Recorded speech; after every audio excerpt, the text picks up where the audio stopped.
Mereka kalian dengar tentang kartel del Golfo atau kartel Teluk?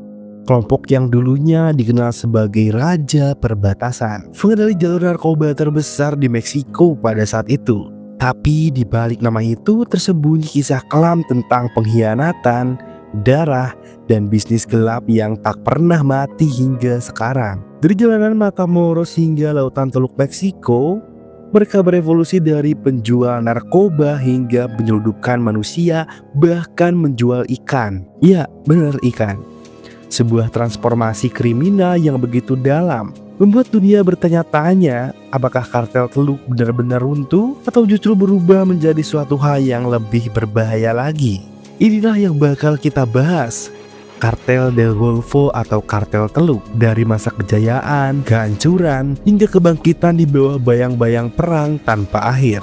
Kartel del Golfo atau yang lebih dikenal dengan nama kartel Teluk adalah salah satu organisasi kejahatan paling tua dan berpengaruh di Meksiko. Kartel ini bermula di Matamoros, sebuah kota pelabuhan di negara bagian Tamaulipas yang terletak tepat di Teluk Meksiko dan perbatasan langsung dengan Texas, Amerika Serikat. Dari letak geografis itulah nama kartel del Golfo atau kartel Teluk berasal. Awal bisnis kotor mereka dimulai pada akhir tahun 1930-an di kota Matamoros, negara bagian Tamaulipas, Meksiko, sebagai jaringan penyelundupan minuman keras di masa pelarangan alkohol di Amerika Serikat. Awalnya pada awal dekade tahun 1930-an hingga tahun 1970-an, kelompok ini hanya terlibat dalam penyelundupan barang-barang ilegal seperti alkohol, tembakau, sinte, ganja, dan barang-barang ilegal selundupan dari Amerika. Namun seiring meningkatnya permintaan narkotika di Amerika Serikat, jaringan ini bertransformasi menjadi sindikat besar perdagangan narkoba internasional lintas benua. Kartel del Golfo mulai memperluas jaringan internasionalnya di bawah pimpinan Juan Garcia Abrego yang menjadi salah satu pengedar kokain terbesar di Meksiko. Ia menjalin kerjasama langsung dengan kartel Cali dari Kolombia dan mengatur distribusi besar-besaran narkotika ke Texas melalui koridor perbatasan. Dalam masa itu kartel del Golfo dianggap sebagai salah satu kartel paling berpengaruh di Meksiko. Namun setelah penangkapan Garcia Abrego oleh DEA pada tahun 1996, organisasi ini sempat kehilangan arah. Kekosongan kekuasaan ini akhirnya diisi oleh Oshel Cardenas Guillen, seorang mantan polisi yang dikenal kejam, cerdas, dan berambisi besar. Oshel mengubah struktur organisasi kartel Teluk menjadi lebih militeristik dan terorganisir, memperkenalkan sistem baru dengan bentuk kelompok bersenjata profesional yang kelak dikenal sebagai Los Zetas, mantan pasukan elit militer Meksiko yang direkrutnya sebagai sayap keamanan kartel. Menurut laporan resmi Drug Enforcement Administration atau DEA Amerika Serikat, the Gulf Cartel is a major organized crime group in Mexico whose primary interest in drug trafficking, yang artinya fokus utama kartel Teluk memang berada pada perdagangan narkoba lintas batas, menjadikannya salah satu kelompok kriminal paling berpengaruh di Amerika Latin. Mereka dikenal memiliki jaringan luas bukan hanya di Meksiko, tapi juga menjalin kerjasama dengan geng-geng jalanan dari kelompok kriminal di dalam penjara Amerika Serikat. Laporan dari kantor Jaksa Agung Republik Meksiko bahkan menyebutkan bahwa skala kekerasan dan pengaruh kartel Teluk melampaui kelompok kejahatan terorganisir lainnya di negara itu. Salah satu kunci kekuatan mereka terletak pada kemampuan untuk menyusup dan mengendalikan aparat penegak hukum. Suap, ancaman, hingga intimidasi menjadi strategis utama agar operasi mereka tetap berjalan tanpa gangguan. Selain itu, kemajuan teknologi dan globalisasi memberi keuntungan besar bagi jaringan ini. Komunikasi modern memungkinkan para pengedar narkoba untuk terus terhubung dan dengan cepat mengubah rute perdagangan jika merasa operasi mereka terancam. Sistem keuangan global yang semakin terbuka juga memudahkan proses pencucian uang, sementara perdagangan bebas antar negara memberi celah untuk menyelundupkan barang melalui jalur ilegal. Perlahan, kartel Teluk berhasil menumbangkan pengaruh pemerintah di beberapa daerah, terutama di tingkat lokal dan negara bagian. Banyak lembaga internasional menilai bahwa kekuatan kartel Teluk tidak hanya berasal dari senjata dan uang, tapi juga dari kemampuan menguasai struktur sosial dan politik di wilayah kekuasaannya. Baik pemerintah Meksiko maupun AS menilai bahwa satu-satunya cara untuk benar-benar melemahkan kartel teluk adalah dengan reformasi sistem hukum, menghapus korupsi, dan memutus sumber ekonomi mereka. Upaya tersebut terus berjalan hingga sekarang, meskipun pengaruh kartel teluk masih terasa di berbagai wilayah perbatasan di Meksiko. Setelah melalui masa-masa awal yang penuh konflik dan ekspansi kecil-kecilan, kejayaan sejati kartel del Golfo dimulai saat seorang pria bernama Ociel Cardenas Guillen naik ke tampuk kekuasaan. Lahir di Matamoros, Tamaulipas, Ociel bukan orang sembarangan. Ia dulunya hanyalah seorang mekanik mobil, tapi di dunia kartel, kemampuan beradaptasi dan keberanian adalah segalanya. Melalui intrik, kekerasan, dan kecerdikan, ia berhasil menyingkirkan para saingan satu persatu. Hingga akhirnya beliau memimpin salah satu sindikat narkoba paling brutal di sejarah Meksiko. Di bawah kendali Ociel, kartel del Golfo menjelma menjadi kerajaan kriminal dengan pengaruh yang luar biasa. Ia memperluas jalur penyelundupan ke Amerika Serikat, mengontrol titik-titik strategi di perbatasan Texas, terutama di Matamoros dan Reynosa. Dari wilayah inilah ribuan kilogram kokain dan marijuana diselundupkan setiap bulan ke Houston, Atlanta, dan berbagai kota besar di AS. Menurut laporan resmi Departemen Kehakiman Amerika Serikat, Ociel mengawasi jaringan distribusi besar yang menghasilkan jutaan dolar tiap minggunya. Dalam periode hanya 3,5 bulan saja di Atlanta, buku besar transaksi narkoba menunjukkan keuntungan mencapai lebih dari 41 juta dolar. Uang hasil bisnis haram itu mengalir kembali ke Meksiko, memperkuat kekuasaan dan memperluas pengaruh kartel del Golfo. Tapi kekuasaan Ociel tidak hanya dibangun dengan uang, melainkan dengan rasa takut. Beliau dikenal kejam, bahkan terhadap anak buahnya sendiri. Banyak yang menyebut dengan julukan El Mata Amigos, si pembunuh teman sendiri. Ia menggunakan ancaman psikis keluarga, lalu penculikan, dan pembunuhan untuk memastikan semua orang tunduk padanya. Salah satu langkah paling berpengaruh dalam memperkuat kartelnya adalah ketika Ociel merekrut mantan anggota pasukan elit militer Meksiko, Grupo Aeromóvil de Fuerzas Especiales, untuk menjadi pasukan pribadinya. Dari sinilah lahir sekelompok militer terkenal yang kemudian bakalan kita sebut Los Zetas. Awalnya mereka adalah pengawal dan algojo pribadi Ociel, dilatih dengan strategi militer,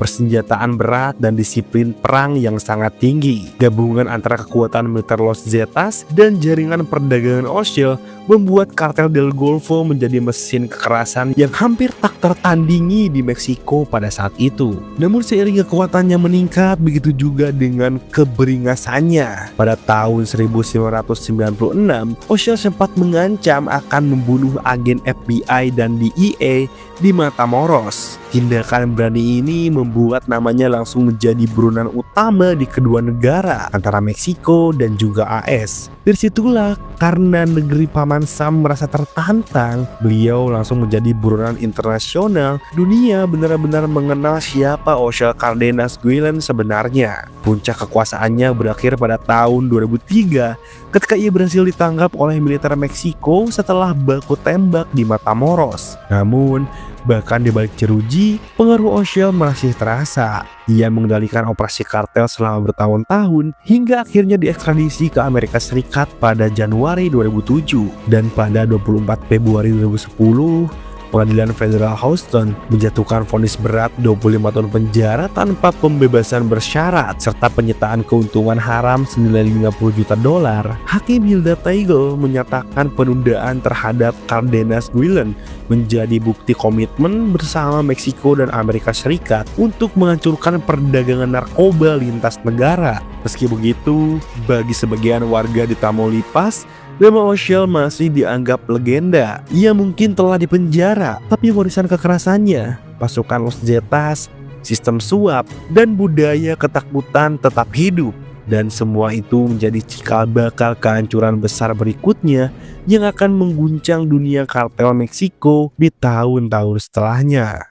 Setelah Ociel Cardenas Guillen ditangkap dan diekstradisi ke Amerika Serikat, dunia kartel del Golfo mulai retak. Kekuatan yang dulu bersatu di bawah satu komando, kini berusaha menjadi perang saudara berdarah. Semuanya bermula dari kelompok yang dulunya menjadi tangan kanan O'Shell sendiri, yaitu Los Zetas. Awalnya, Los Zetas hanyalah pasukan pengawal pribadi yang direkrut dari bekas pasukan elit Meksiko. Mereka awalnya bertugas menjaga pengiriman narkoba, mengintimidasi musuh, dan melindungi bos mereka. Tapi setelah O'Shell ditangkap, pasukan ini merasa tak lagi punya pemimpin yang kuat, dan dari situlah Los Zetas mulai bergerak sendiri. Mereka memutuskan hubungan dengan Kartel del Golfo dan mendirikan kekaisaran mereka sendiri. Awalnya hanya perpecahan internal biasa, tapi segera berubah jadi perang penuh antar dua kubu bersenjata. Los Zetas versus Kartel del Golfo. Kedua kelompok ini merebut kendali atas rute perdagangan narkoba,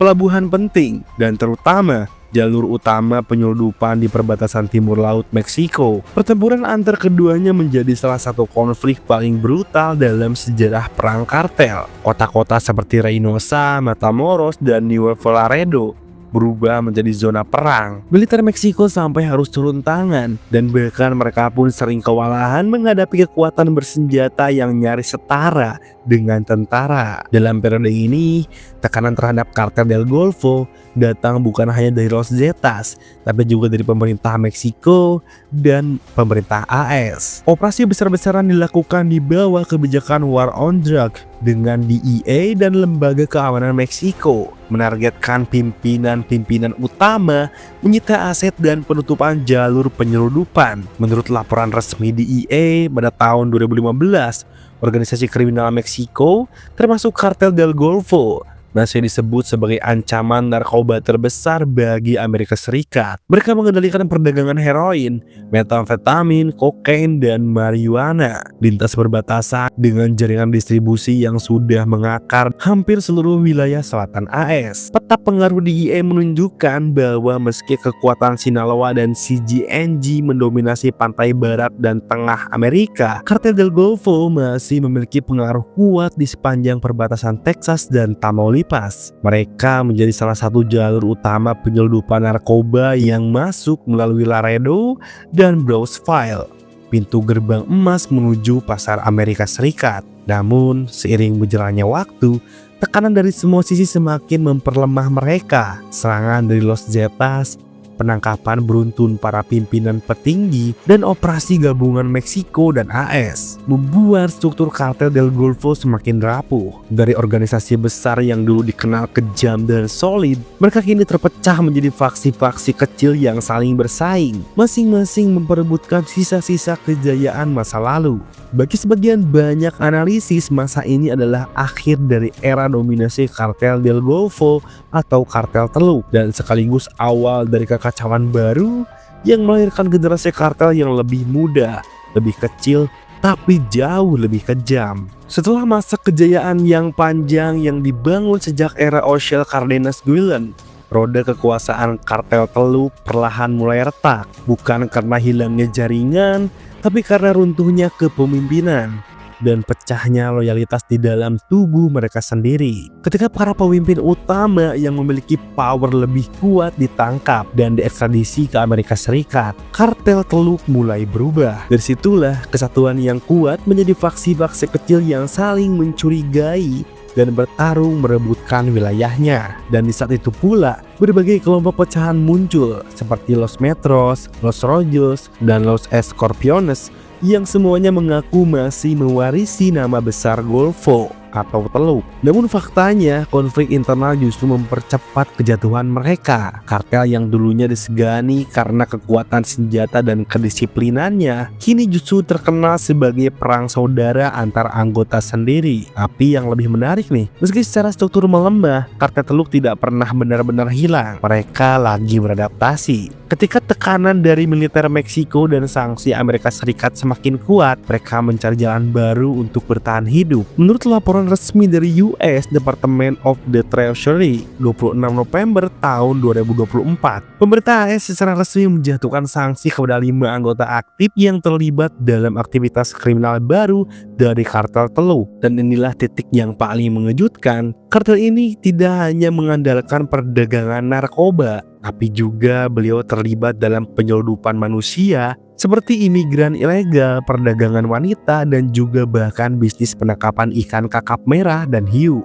Menurut laporan OFAC, kegiatan penangkapan ikan ilegal ini menghasilkan hingga puluhan jutaan dolar per tahun dan sering dilakukan melalui perahu cepat yang dikenal sebagai Lanka, beroperasi di pantai Playa Baghdad di perbatasan selatan Amerika Serikat. Kapal-kapal ini bukan cuma membawa ikan, tapi juga membawa manusia, kadang narkoba. Dan dari sinilah dunia kriminal dan ekonomi laut saling bertemu. Aktivitas ini bukan sekedar melanggar hukum perikanan, tapi juga melibatkan kerja paksa dan pelanggaran hak asasi manusia, menjadikannya sumber pendapatan baru bagi organisasi kriminal lintas negara. OFAC menyebutkan nama-nama penting yang kini menjalankan operasi tersebut, seperti Ismael Guerra alias Maelo dan saudaranya Omar Guerra alias Zamorano.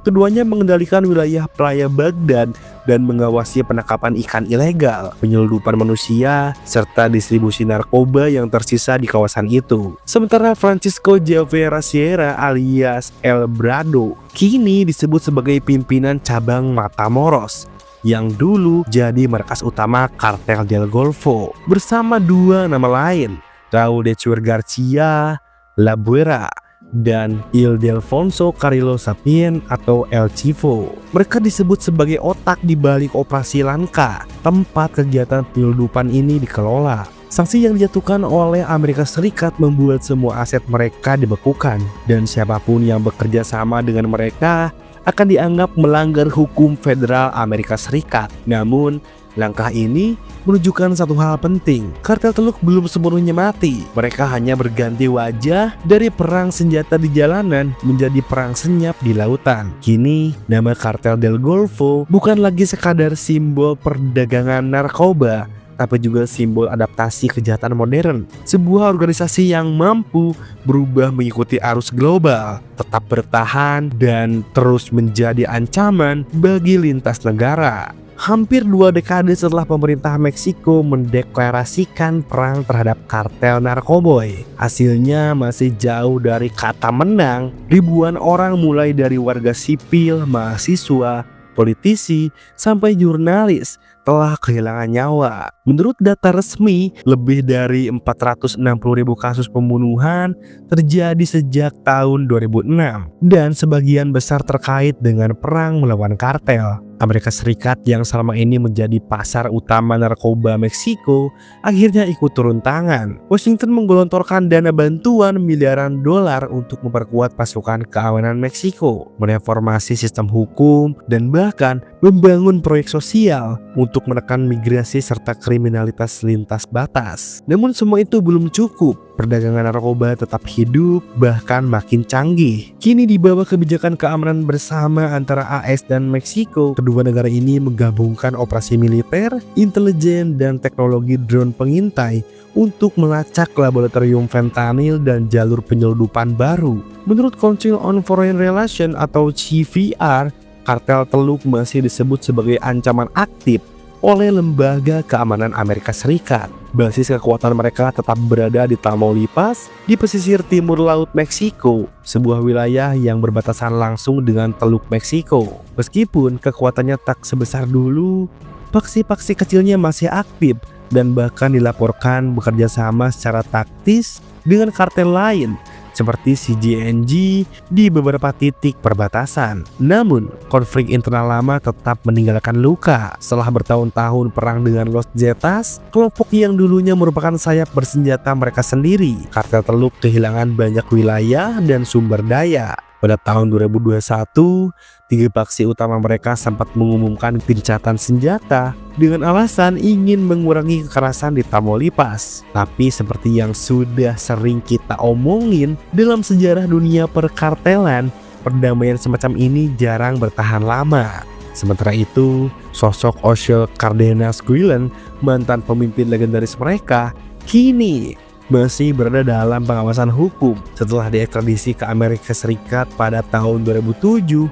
dan dijatuhi hukuman 25 tahun penjara. Laporan terbaru menyebutkan bahwa O'Shea telah menyelesaikan masa tahanannya dan dideportasi kembali ke Meksiko. Meskipun begitu, hingga kini belum ada konfirmasi resmi bahwa dia kembali aktif dalam bisnis kartelnya. Sebagian analisis menyebut kehadirannya di tanah kelahiran justru bisa memicu ketegangan baru di antara paksi-paksi lama yang masih memakai namanya sebagai simbol kekuatan. CVR juga mencatat bahwa meski kartel Teluk kini bukan lagi penguasa tunggal, mereka tetap punya peran besar dalam perdagangan kokain, metamfetamin, heroin, ganja, dan terutama fentanyl. Fentanyl sendiri kini menjadi ancaman utama bagi Amerika Serikat. Obat sintetis yang 50 kali lebih kuat dari heroin dan dengan biaya produksi yang lebih murah, keuntungan yang lebih tinggi. Banyak informasi dari berbagai sumber bahwa bahan dari fentanyl sendiri, bahan kimianya dikirim langsung dari Tiongkok, lalu diracik di laboratorium tersembunyi di Meksiko sebelum diselundupkan langsung ke AS lewat perbatasan Texas. Dan begitulah cara mereka bertahan. Kartel Teluk bukan lagi kerajaan besar yang menguasai jalanan seperti era O'Shea, tapi mereka masih punya pengaruh cukup untuk mengguncang politik lokal, memanipulasi aparat, dan mengancam keamanan dua negara sekaligus. Ya, sebelum mengambil kesimpulan, kita sempat dulu biar rileks. Seperti biasa, pesan dari Will buat teman-temannya. Dari pengusaha perbatasan hingga penyelundupan ikan di Teluk Meksiko, kisah kartel del Golfo membuktikan satu hal sederhana, bahwa kejahatan bukan hanya tumbuh karena uang, tapi juga karena sistem yang membiarkannya hidup. Dan selama masih ada permintaan, entah untuk narkoba, manusia, atau bahkan ikan, kartel akan selalu menemukan cara baru untuk bertahan. Jadi kalian pikir perang melawan kartel sudah berakhir? Coba pikir lagi. Mereka tidak hilang, mereka hanya berubah bentuk. Daripada pusing mikirin kartel, mending kita ngopi dulu sambil merokok Magnum. Oke, request aja di bawah. Next kita bahas apa lagi di dunia perkartelan. Ataupun kita mau bahas tentang cara para kartel berbisnis, tapi kita bandingin dengan cara bisnis halal gitu. Gimana ya? Ya kalau setuju komen aja di bawah. Nanti kita bikinin.